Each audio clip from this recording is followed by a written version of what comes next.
And you would use our second story to play your music. It's called the phone. I was just waiting to see how far you are going to push the envelope on this. Are you actually going to make a phone call with that? So I'll tell you what. We've done this many times before. I got you to do this on the Gadget Guru Awards, that you do kind of look interesting. I mean, look, if you're one of those people that's out there and, you want people to look at you, you've got to do this. You will have everybody looking at you at the same time, and not just the person. You're going to have everyone looking at you and saying, how ridiculous is this man looking? That's what they're going to be saying to you. Okay, so... And by the way, seeing as I'm cribbing about that device in your hand, what is it with phone pads and pad phones, and is it not slightly confusing?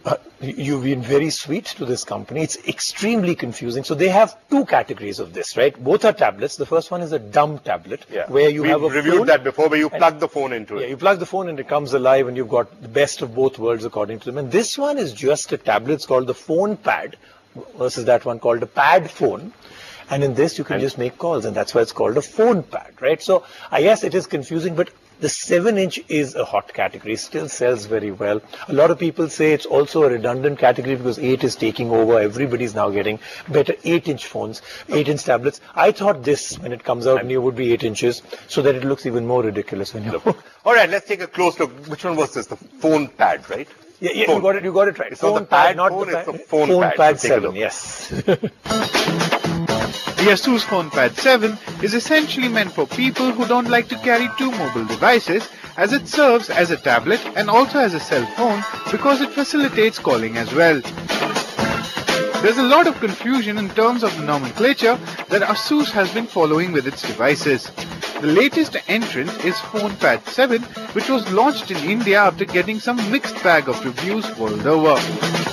While there are some good features like the new and upgraded Intel's Clover Trail Plus Z2560 dual-core processor, which is clocked at 1.6 GHz, which means your applications will open faster than before. With a 7-inch display of 1280 by 800 pixels, the Fonepad 7 reproduces some crisp colors.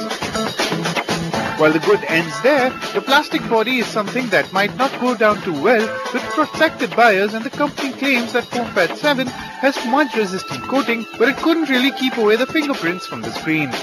There's a 5-megapixel rear and 1.2 megapixel front shooter that has a burst mode, which can take up to 100 clicks, and you can record 1080p videos. It runs on Android 4.2 Jelly Bean and has ASUS' own UI skin and has 1 GB RAM and supports 3G for voice calling. And it's time for a very quick break. We'll be back in just a couple of minutes with our app section.